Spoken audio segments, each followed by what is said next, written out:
Amen. Thank you, Nice. Thank you, Sisi. Amen. Train up a child the way they should go. They are officially depart from it. Amen. Aren't you thankful that your children can grow in the church? Amen. Hang on about Bible. Foolishness is bound in the heart of the child. Pero kung imo na siya na tudluan sa tanong, train the child up, then he can learn, or they can learn, and they can become good. Salamat sa Ginoo. Amen? Nandito ka ng palihog. And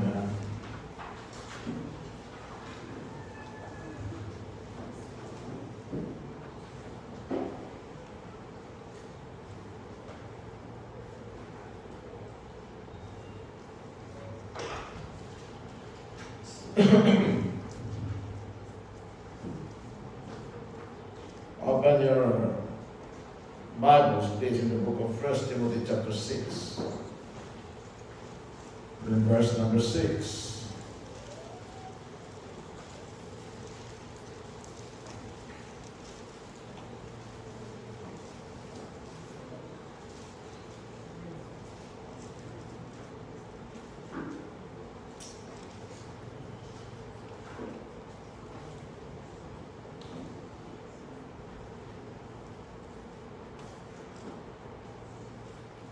Yun ang pulong sa Ginoo, but godliness with contentment is a great gain. So we have contentment this morning, and getting godliness and contentment will go together. So if you want to become content, then kinahanglan na you'll also learn how to be godly. And you can learn godliness also by learning contentment. Godliness with contentment is a great gain. Diyos mapanalangin siya puno ang mahal na langit no, ng Diyos na pag-aamin ng Lord. Kaya salamat sa mga kayo, help us God, Lord, to learn for your word again tonight, how to be godly, so that, oh God, Lord, we can also be content. Thank you so much, Lord. In Jesus' name, amen.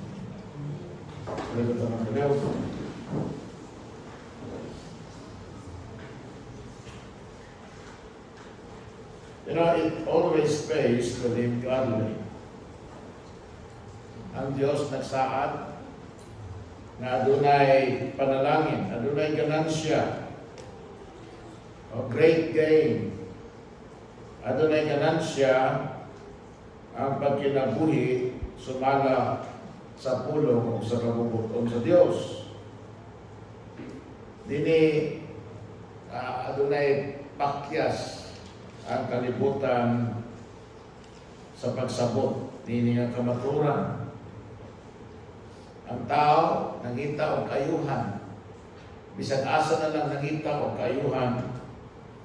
Problem is nangita sila kayuhan sa mga sayop na dapit. Sadly, my son, even many of God's people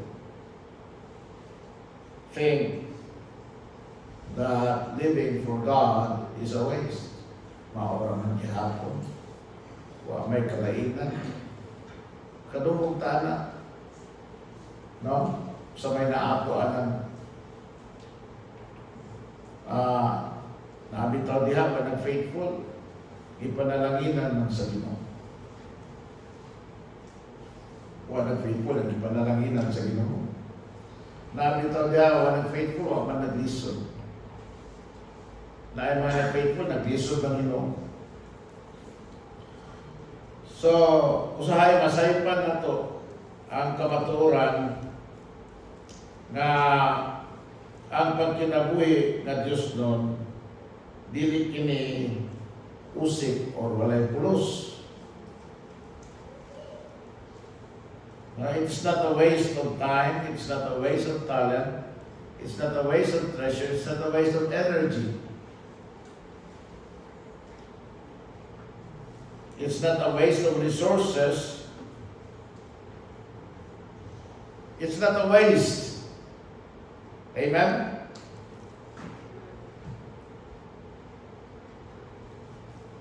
In Malachi chapter 3 verse 14, usa ni sa contentions.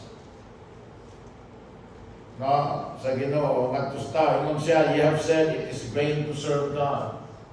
How is it vain to serve God? And what profit is it that we have kept His ordinance, and that we have walked mournfully before the Lord of hosts? Sa man ko na ganansya sa magtarong na mura mag sini kalimutan na ang bugoy man, ang tikasan man may ni asinso.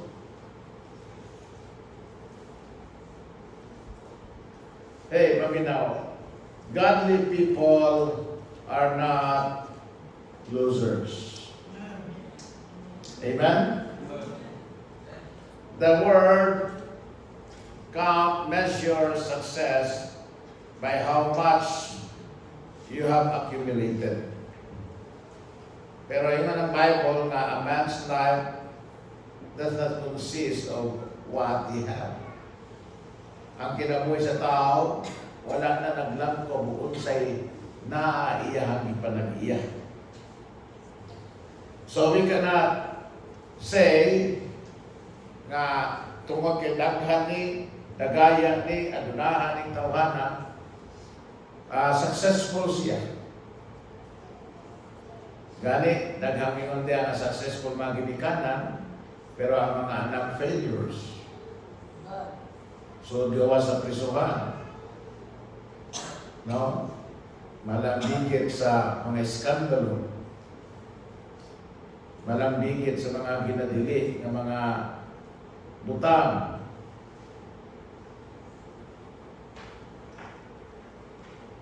Na ay pulis, pero niyang paningkamot, may mo siyang general. Tapos, ang iyang anak na bayo.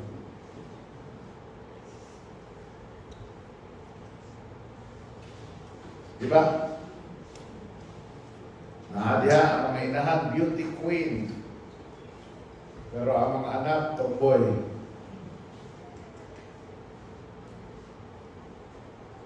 Naadiha mga abogado. Pero ang mga anak, kriminal. So, ang tinuod nga success, ang tinuod nga kalampusan is when you are able to live godly, and this godliness is passed upon our children. Amen? Godly people are not losers. Sa Biblia, dunay godly o dunay ungodly, right? Amen? Ingon ang pulong sa Ginoo, blessed are the godly.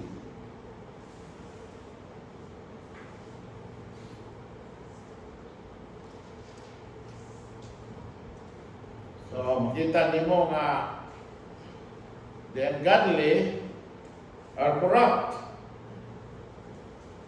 Amen? The ungodly are corrupt in their words. The ungodly are corrupt in their minds. The ungodly are corrupt in their doctrine.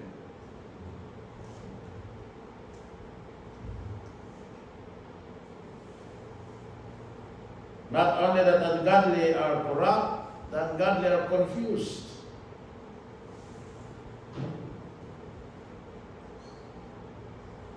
Naaya kong gisulat dito sa kong desk, nagdintan ako butan sa kong notes, na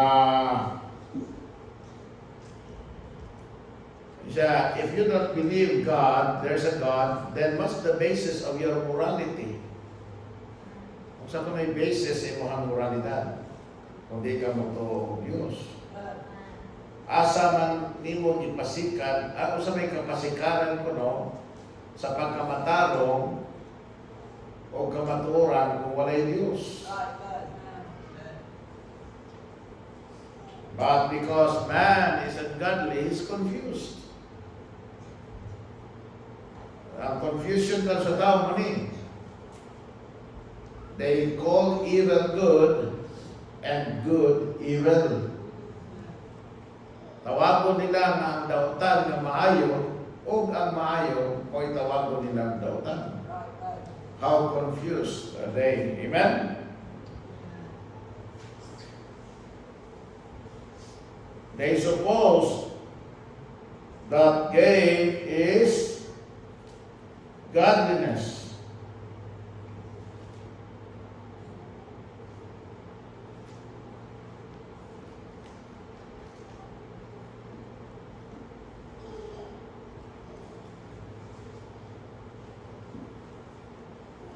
Corrupt minds, that's verse 5, supposing that gain is godliness. Ano yung pagtuos na tao? Sabi kay, you know what? Don't you know that you can still prosper without obedience?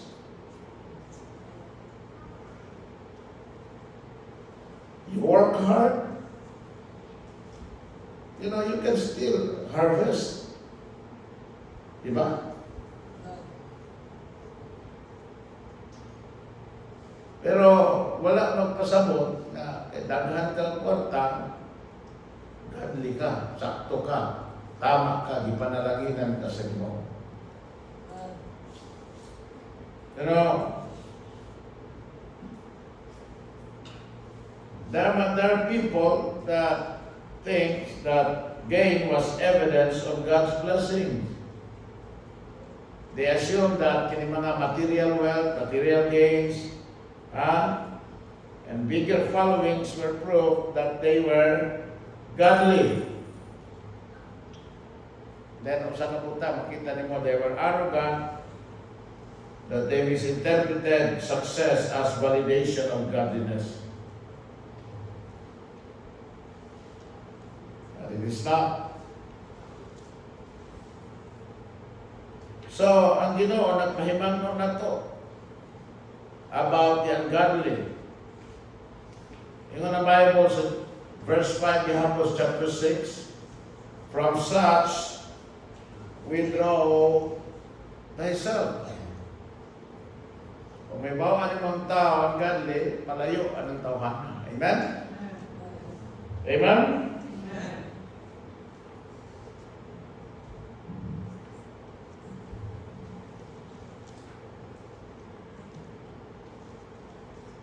Nga naman, because the Bible said in verse 8, if any man teach otherwise, so they don't teach us the ways of the Lord. They did not teach us the will of the Lord. Amen? They do not teach us the works of the Lord. They teach otherwise. So, lahi. So walay common ground, ungodly with ungodly. Ngunit na yung Bible, be not unequally yoked together with unbelievers. Amen?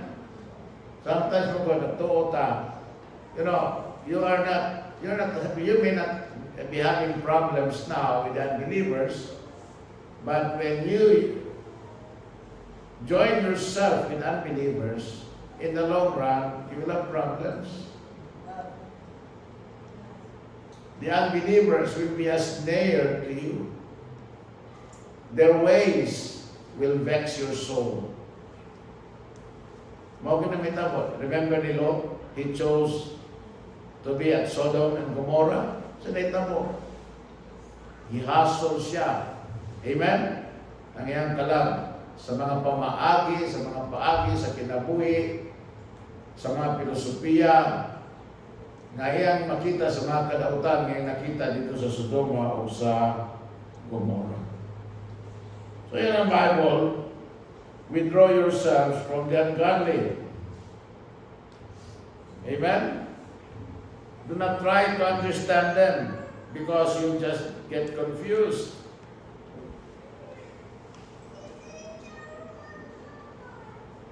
We do not tolerate them. We do not help them. Kung pasabot ng help them is kanang dili help na kananaan. Nagkalisod sila din sa tabangan. But rather, kanabang making hugoy ta nila, tabangan na to sila silang ginahimo, silang ginabuhat.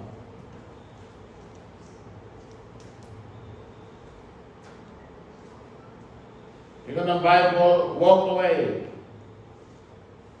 Leave them to their own devices. Amen? Don't be patient with them. Klaro kayo ang sugo sa Ginoo with ungodly.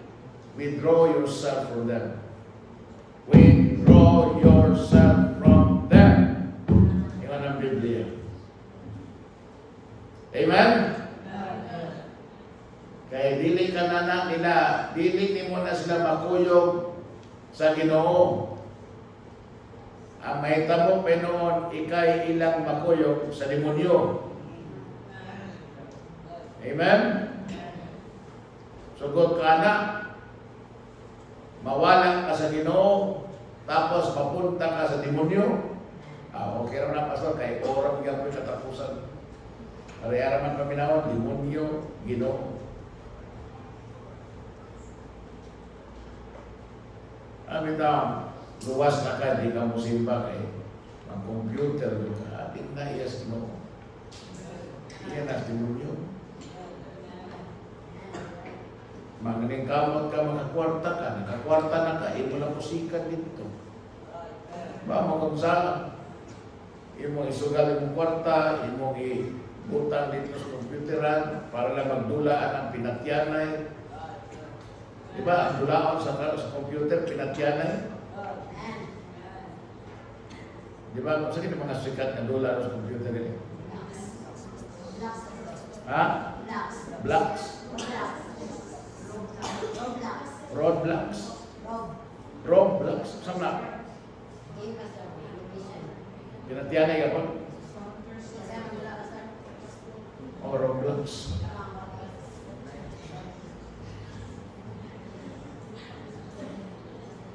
Sakit lang pangawak. Amen? Mana? Iyan as demonyo. Liman ka anak, ngay kagmakuan tayo mga mababag, di ka taga-suko ka. Tapos kung tagaan ka, imo lang idulat dito.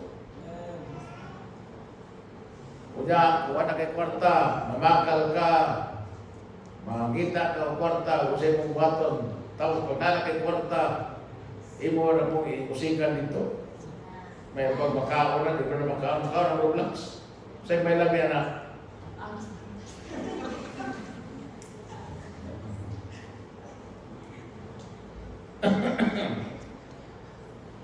Amen? Pero nga ng Bible, godliness with contentment is great gain. Kaya ang ungodly, di ka na siya kontento. Eh gusto na siya sa kalimutan. Dahil yung kalimutan, di mo ni makatakbo. Di makatakbo ang kalimutan. Di makatakbo sa Panginoon nga gikinahanglan sa tao. Mga, nanong di man makatakbo ang kalimutan, kaya kalimutan puro na temporaryo. Di man na permanente ang kalimutan. Mo-fade man na, mawala ang lasa, mawala ang color, mawala ang siga, mawala ang kislap, ang ningning. Amen? But godliness with contentment is great gain.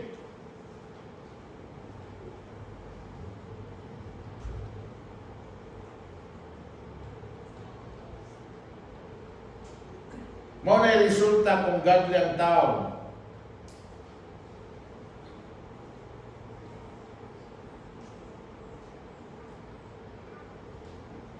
The life of godliness reflects assurance and a confidence and a contentment that is a perfect life. Dili pareha sa ungodly, ato makita ng igsoon that if the enemy thought that gain was godliness, sa tuwa, godliness is gain. Bali no, di ba kalimutan? Gain is godliness. Pero sa Christian, godliness is gain. Amen? Godliness comes first. I have ang gains. So sa may mga gains that comes with godliness, what do we get by being godly? How does being godly benefit us? Una, undefiled conscience. Amen? Limpyo ang atong konsensya. Having a good conscience, so limpyo ang atong konsensya.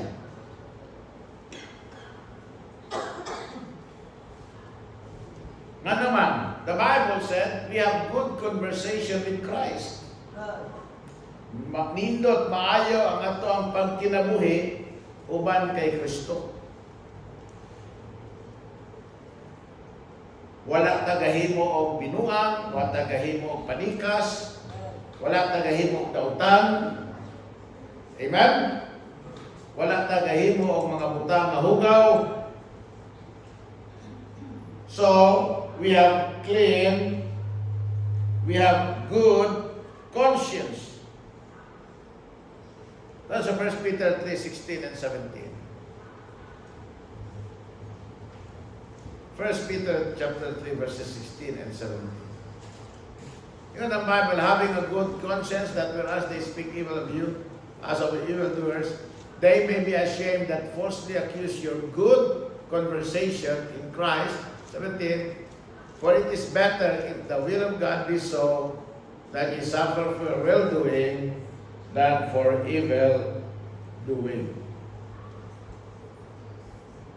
Walay dili nimo mapalit ang maayo nga konsensya.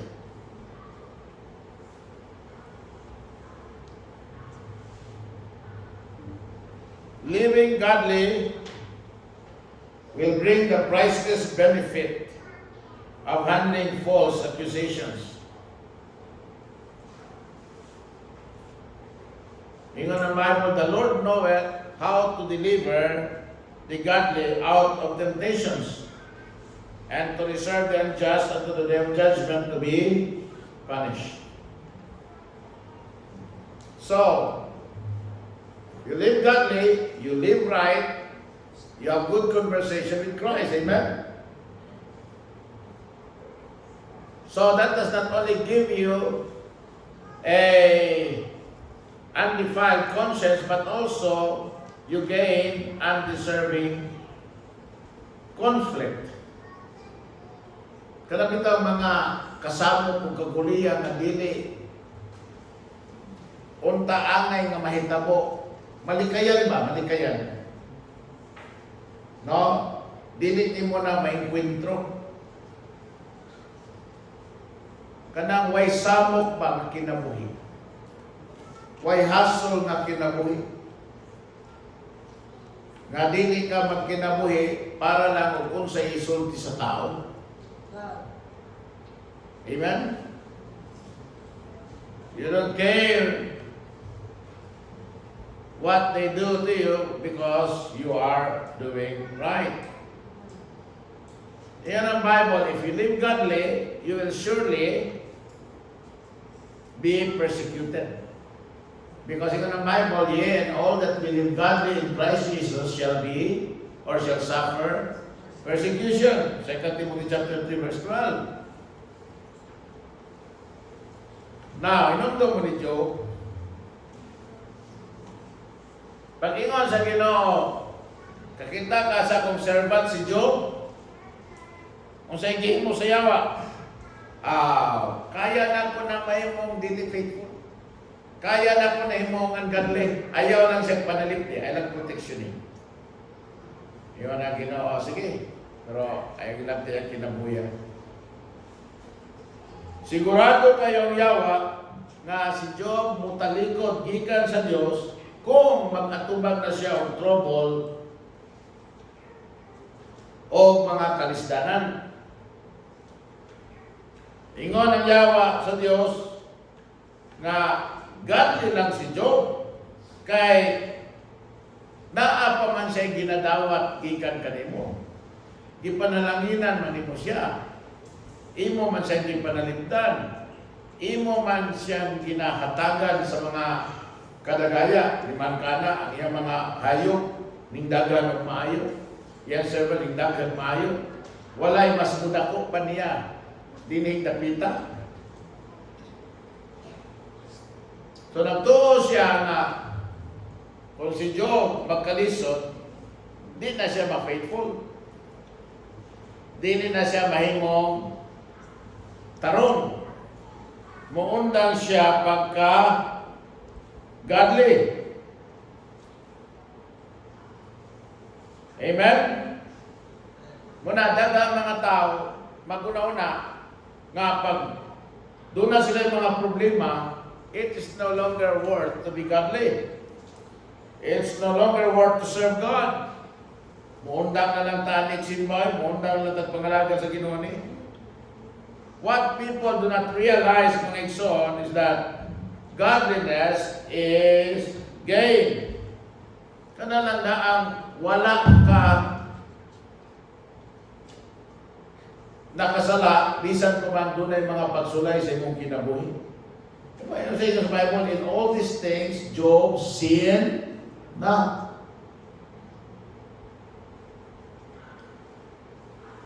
So, he still got the approval of God siyang kinabuhi. The second time that the devil went to God, yung kita ka sa alagad si Job. Amen? Lahi na po ng iyang argumento. But, before we go to that, makita nimo nga nothing can take away your godliness. Nothing can take that away. Amen? Because living for God is its own reward.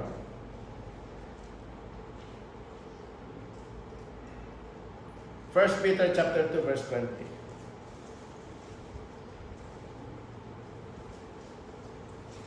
First Peter chapter 2 verse 20. For what glory is it, if when ye be buffeted for your faults, ye shall take it patiently? But if when ye do well and suffer for it, ye take it patiently, this is acceptable with God. Amen? Kung ikaw kuno nasayo, unya na problema ka sa imong sayo, pero imo ning giantos, angay lang kinasayo man ka, right? Amen? Pero kung ikaw nagahimog maayo, unya nagsuffer ka ni, unya imo ning giantos, diha malipay ang Ginoo sa imong kinabuhi. Amen? Right? This is acceptable with God. Diha nimo masinati ang blessing sa Ginoo. Amen? Nga nagkinabuhi kang darong, pero bisan pa man ana, Nagsuffer ka sa imong pagtinarong. Pero, wala ka na-discourage. Wala ka na-give up. Nagpabilin ka. Amen? Nagpadayon ka, nag-faithful ka. Yun ang Bible, this is acceptable with God. So, usa sa gain sa godliness is undefiled conscience. Another is undeserving conflict. Number 3, undistracted conversation. Dili mabalda ang imuhang pagkinabuhi sa Ginoo. There's one thing ang dili nimo gusto mahitabo kanang mabalda ka ba? Kanang tuloy-tuloy na utang imong kinabuhi, tuloy-tuloy na utang imong simba, tapos maundang. Tuloy-tuloy na utang imong pangalaga sa Ginoo, tapos maundang. Amen? Di ta gusto mahitabo na.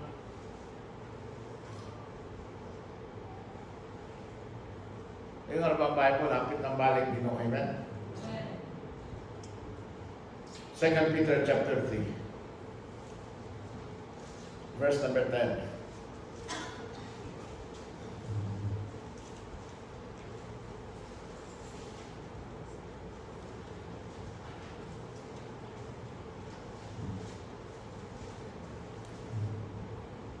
But the day of the Lord will come as a thief in the night, in which the heavens shall pass away with a great noise, and the elements shall melt with fervent heat. The earth also and the works that are therein shall be burned up. That is at the end of the age. Amen? When the Lord will create the new heaven and the new earth. Verse 11. Seeing then that all these things shall be dissolved. Kini kalibutan naman. What manner of persons ought you to be in all holy conversation and godliness, looking for and hastening unto the coming of the day of God, wherein the heavens being on fire shall be dissolved, and the elements shall melt with fervent heat. Verse 15. Nevertheless, we, according to His promise, look for new heavens and a new earth, wherein dwelleth righteousness. Wherefore, beloved, seeing that ye look for such things, be diligent that ye may be found of Him in peace, without spot and blameless. Amen? So, yung ang Bible, kinahanglan, undistracted ang atong godliness. One of the great benefits of pursuing a life of godliness is the perspective that we glean gikan sa pulong sa Ginoo. Kining kalibutan na temporary. Masunog ni, it will all burn and will pass away. One thing that will not pass away are those that do the will of God. Ang di maapir, unya, sa destruction is those that do the will of God. 1 John chapter 2, verse 16. 1 John chapter 2, verse number 16. Kung sa ingon sa pulong sa Ginoo, for all that is in the world, the lust of the father, the lust of the flesh, the lust of the eyes, and the pride of life, is not of the Father, but is of the world. Verse 17. And the world passeth away. Amen? And the last thereof. So, ayaw ni kalibutan ng higuma. The world passeth away, and the last thereof, but he that doeth the will of God abideth forever. Amen? So, the gains of godliness are undefiled conscience, undeserved conflict, undistracted conversation, and undeniable confidence. Undeniable confidence.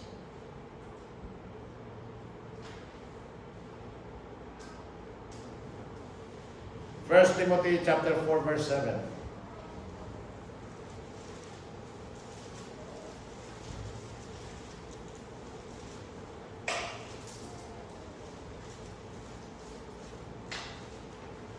Kasi na po yung TI yung sakit mo kayo.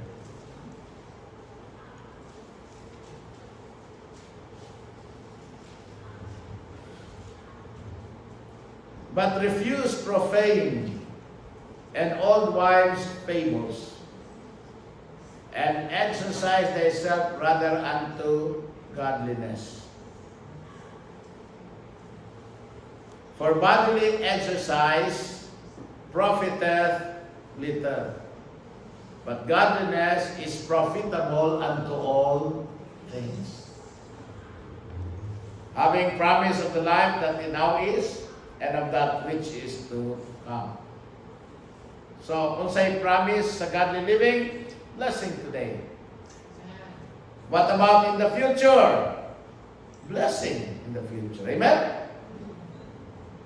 It is the promise of the life that now is and of that which is to come.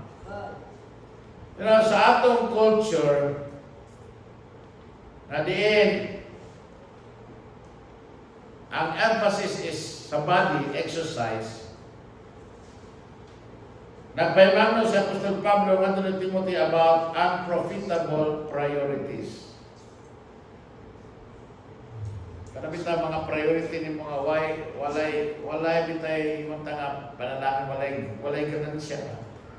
Dili profitable.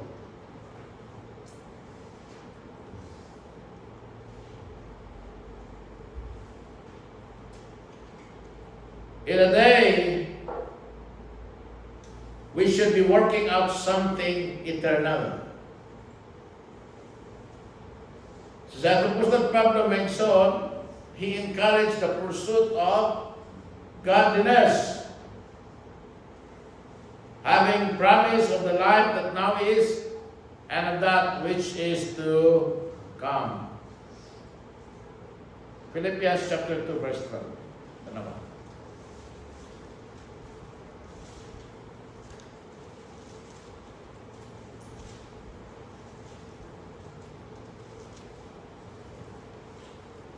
Philippians chapter 2, verse 12.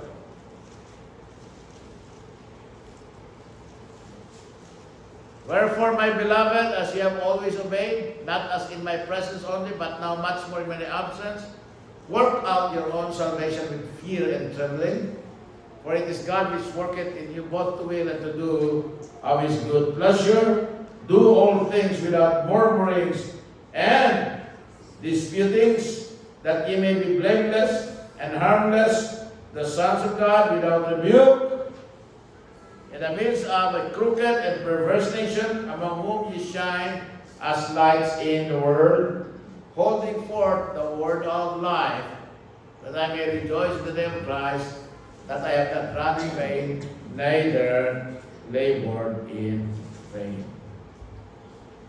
So, dunay dakong reward ang Diyos alang sa tanan nga mubalibad sa gain of worldliness in exchange for the gain of godliness.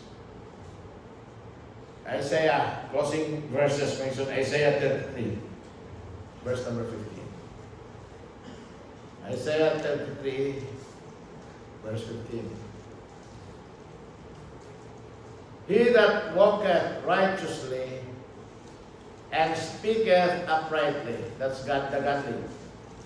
He that despiseth the gain of oppressions, that shaketh his hands from holding of bribes. Di magkana, ay bribe imo anay mo kamot, dili ko ana. That stoppeth his ears from hearing of blood, and shutteth his eyes from seeing evil. Tanawa, he shall dwell on high. His place of defense shall be the munitions of rocks. Bread shall be given him, his waters shall be sure. What's that? Sure supply. Amen? Sure security.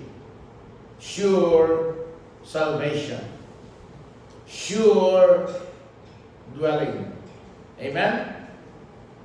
So make no mistake, daghan kayong ganansya ang godliness. Daghan kayong kayuhan. Daghan kayong blessing. Young people, mga minyo, magyud mo, importante ni. Amen? This is very important. Live godly, and you will gain godly partners in life. When you are godly, God will give you a godly home. When you are godly, God will give you godly children, godly family. Amen? Amen? That's important. Man ya, kamu gusto mga minyo mo. Isa may gusto guwapa. Ay mga minyo ang guwapa. Gusto din mo patignaw. Okay na. Isa may gusto niya, yung mga minyo ang guwapo. Gusto din mo patignaw. Okay lang na patignaw, basta godly. Amen? Guwapo gitong godly niya guwapo. Godly niya guwapa. Amen? Para sa ko ba? Ako asawa, godly niya guwapa. Kaya mo, mamenya mo, godly niya. May lang godly ka. Dili ka godly. Dili na godly, di pa niya guwapa. Okay na na, dili kayo nalapan sa o.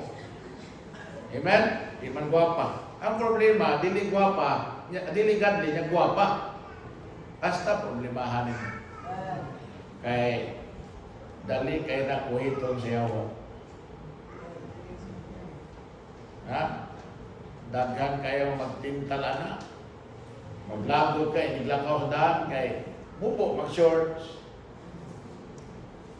Magpakikol man na kay sa amo pa sa oras, magpakikwa. Magpakikwa man na kay mupo, mag-short. Kunya, magkuyog mo. Habang istambay mo yun. Biya ba yun? Manakla, manitsit. Bay, pawamata na yung kuyo, baby. Lagot ka. Kita kang away, baby. Kunya, kung matrabaho na ka. Mga asawa, short lang. Daghan kay istambay sa inyo. Diligadli. Sugot ka na. Diligadli, di magsininag taon. Diligadli, di maglungag. Diligadli, di manlimpyong balay. Diligadli, di manglaba. Diligadli, dili kayo ba mo gamit sa, dili kayo ba mo gasto sa kwarta ni mong giyaguan. Magsige reklamo, may kwarta. Magsige reklamo, may gamay lang kita. Pugsod yung ka na mangitan na itong field. Di matagbaw, may katagbawan. Dahil mahalo ka, di pa yung ka mahalo ko, kaya bawa kang signo. Nakamo mga babae, kinig yun, mga babae. Yung lalaki, okay naman sila magkapos-gapos o dili-gadli. Ang problema, ikaw babae, gapos-gapusan ka, dili-gadli. Kanang bitaw, palahubo. Kanang bitaw, way ligo kay tuwa sa sabungan ko.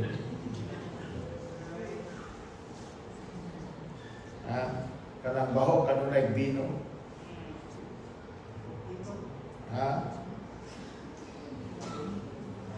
Muna mo gapos-gapos nimo. Kunya, wa kay linong ba, way linungag, nabayon kag kaldero. Pag uli, kunya, tudluan pa ka nga sa kalusyan ni mo, ipapasiksi sa koloni. Gusto ka, yung mga bringing, diya sa Ginoo, sininaon ka o tarong. Namin yung magagandali. Pag-shoot-shoot po din, para ganahan tanin mo. Kaya ina na mga gandali. Tudluan ka dili tama. Amen? Binuangan ka. Sa kung sa ipabuhat sa mga. Hindi man godly. Gusto mo na. Ayaw pag-godly. Pero mag-godly ka, agad ka sa Ginoo, simba ka, na with ka of souls, tutudlo ka sa pulong sa Ginoo, mag-involve ka sa ministry. Ay, ang pabor sa Ginoo, ihatag niya din mo. Mga-apply ka trabaho, tagaan ka sa Ginoo, tarong ng trabaho. Kanang trabaho na tagaan ka niyang panahon para sa mga asawa, para sa mga bana, para sa mga anak. Amen? Tagaan ka sa Ginoo, asawa nga Diyos nun sa ito. Nga, ikaw rin ibaw, ikaw rin nakakita sa iyong kabuhan. Buwan pa siya, pero kada ba, hindi na mahino manote sa mga bastos o sa mga salbahis o sa mga dautan. Amen? Maminat ngunon, dili pasaga, dili pataka. Godliness, nunay gain.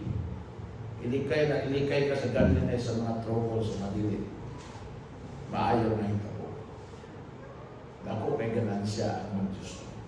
Ay mong patuwa ng mingo nga, bay, ay nagsimba ba yun? Ay nagsimba ba yun? Sige, nagsimba ko, may ayaw nagsimba ba yun? Ay, talas computeran ba yun?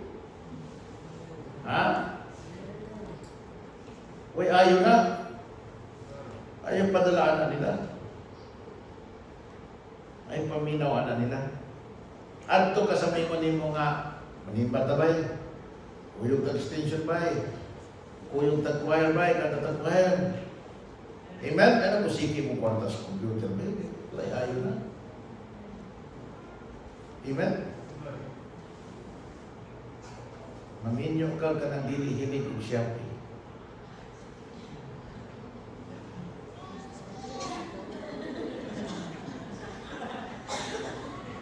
May dialo. May dialo. Ibuog na lang ka. Ibuog na lang ka. Ulang imong filter. Imbes ang inyong palito ng takay, maya-maya ng isda. Ang inyong isunan, maya-maya nga lang ka. May tuwa sa Shopee. Sige lang main. Kita dilim na daw tayo sa Shopee kay. Basta, arong, mamas bitaw, maamot Shopee. Shopee. Kung saan naman sana, kaldero. Abot ang kaldero. Saan na, kaldero. Pagkasunod, kaldero na po. Pagkasunod, kaldero gihapon. Kung saan man mo ng kaldero, kadaghan na. Pero may magluto man. Uy, gamit man tayo kay kaldero. Gamit kay kaldero. May magtatisod lang na siya. Ako wala ito. Kaldero. Kaya basta godly mga asawa, ang imuang kinitaan, mahulog sa maayo ng mga mata. Dili sa shorts. Abot ang Shopee sa mga asawa, diligan niya. Usap na! Ay, tapos, usot sa kwarto. Pagkawas, mahal na rin. Tara!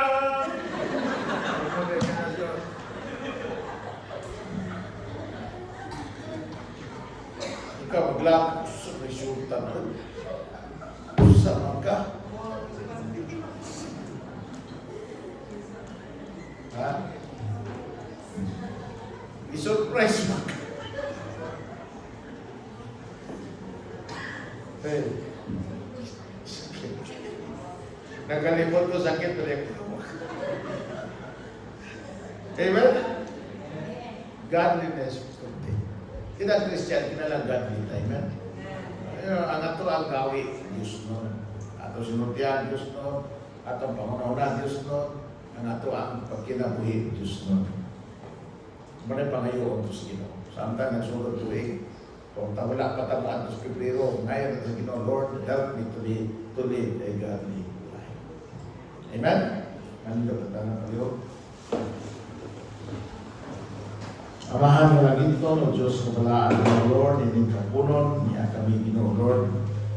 We want to live, have a life that is godly, Lord. Godliness with contentment is great gain. Salamat na mahal na nakita namin sa mga pulo kung sa mga gain sa godliness. And oh Lord God, I pray that tonight will help us to God, Lord. Especially, matapos sa Ginoo, sa pinakabata nato sa pinakahampong Ginoo God. Nihiling ay bless you. We need to live godly lives. We need to God, Lord, to learn godliness, because godliness with contentment is great gain. Lord, help us, God. Tonight, may we come again before you in this altar, and Lord God, present ourselves, present our lives, O God, Lord. Diha kanimo mahal to work in us ang imong gahom to help us, O God, Lord, to become godly. In Jesus' name, santang kung mahulog yung mga mata, you want godly lives. You want gains, the gains of godliness. You know, you need to ask God for that. You need to come before God and present yourself and say to Him, Lord, help me to live a godly life because I want the gains of godliness. We will come before the Lord tonight in this altar and say those prayers to God.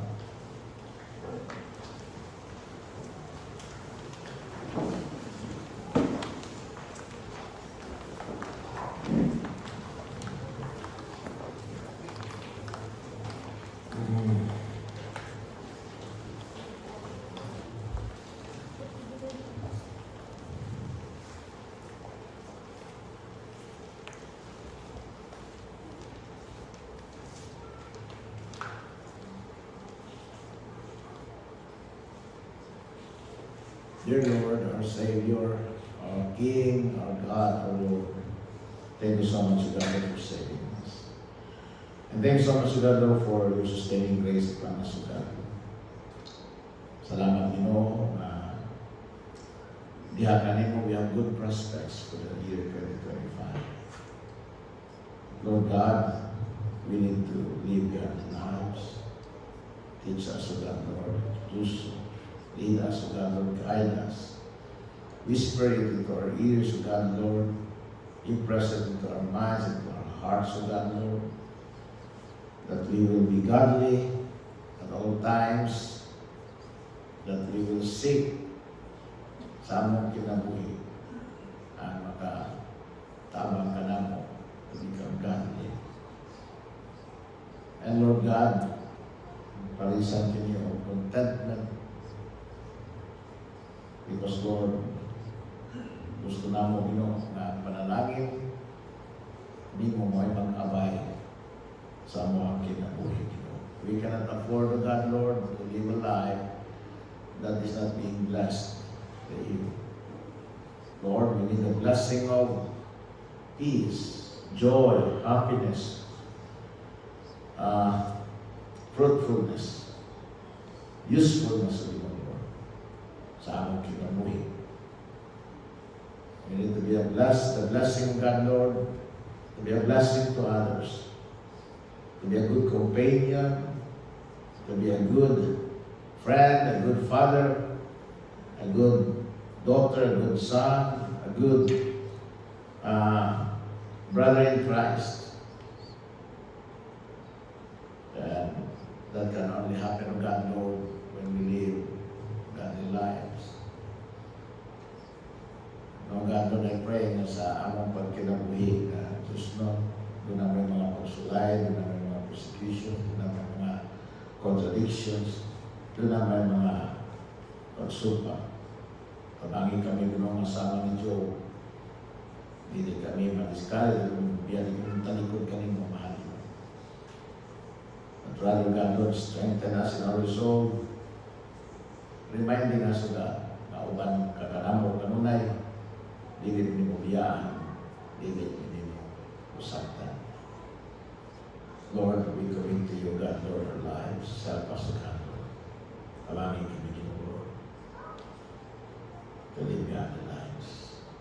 And I pray, God, Lord, tonight, we share din, O Lord, ikaw magtabang ka na ito, kitang tubo, ikugang siya alam kaniya, so that, God, Lord, pabalik ang iyong levels of hemoglobin, o gani, Lord, dili maniligo sa baby siyang tiyan. I also pray, Lord, kasi yung provision, o God, bisan pa man sila ni sislimutan ko alam silang ikso na nakakaroon niya sa regional hospital na operahan ng mga lawang ito. I pray, God, Lord, that the operation will be successful, that she'll be able, God, Lord, to go through ito, God, Lord, na di, save siya, na makasurvive sa mga operation. So, maayo na ang iyang sakit. I also ask and pray, God, Lord, for your blessing upon this coming Sunday, sa mga abong ng Thanksgiving Sunday. Lord God, I pray na ang Tagino magpadaubog ito nila na sa salvation sa mga kalag, sa evangelistic service in the morning, and also, God, Lord, na mag-enjoy kami sa fellowship, so sa sharing our blessings, by being thankful, God, Lord, sa aming Thanksgiving service at church. I pray, God, Lord, that you will, God, Lord, I pray nga imong panalaginan kining activities o Ginoo. I pray sa Ginoo, magtabang Ginoo, Lord, sa mga panginahanglan. Manalipod o Ginoo, Lord, kung mag-provide. Ginoo, pinutugyan ako kalimutan ng kapungan sa pangalan namin, Diyos Kristo, mga lumas. Amen. Amen.